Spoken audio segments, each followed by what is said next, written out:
ফরিদপুরে ওয়াকাথন প্রতিযোগিতা ও কল্যাণ রাষ্ট্র বিষয়ে মুক্ত আড্ডার মধ্য দিয়ে জাতীয় সমাজসেবা দিবস পালিত হয়েছে। আজ বৃহস্পতিবার সকাল 10:30টায় জেলা প্রশাসন ও জেলা সমাজসেবা কার্যালয়ের উদ্যোগে বেলুন ও পায়রা উড়িয়ে প্রতিযোগিতার উদ্বোধন করেন জেলা প্রশাসক মোহাম্মদ কামরুল হাসান মোল্লা। পরে সমাজসেবা কার্যালয়ের সামনে থেকে জেলা প্রশাসক কার্যালয় পর্যন্ত 3টি দলে ওয়াকাথন প্রতিযোগিতা করেন। পরে এই পাশে কেউ যার সমাজসেবা আছে তার এই প্রতিপাদ্যকে সামনে রেখে জেলা প্রশাসকের সম্মেলন কক্ষে মুক্ত আড্ডা অনুষ্ঠিত হয়। মুক্ত আড্ডায় জেলা সমাজসেবা কার্যালয়ের উপপরিচালক আলী আহসান এর সভাপতিত্বে প্রধান অতিথির বক্তব্য রাখেন জেলা প্রশাসক মোহাম্মদ কামরুল হাসান মোল্লা।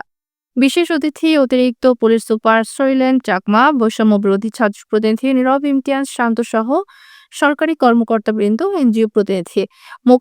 মুক্ত আড্ডা ও পুরস্কার বিতরণ করা হয়। এ সময় বক্তারা বলেন, সমাজসেবা অধিদপ্তর মানুষের কল্যাণে কাজ করে যাচ্ছে, সামাজিক নিরাপত্তা সহ অর্থনৈতিক নিরাপত্তা নিশ্চিত করছে। সমাজের পিছিয়ে পড়া মানুষের জন্য কাজ করছে সমাজসেবা অধিদপ্তর। কল্যাণ রাষ্ট্র গঠনে সবাইকে এগিয়ে আসা আহ্বান জানানো হয়।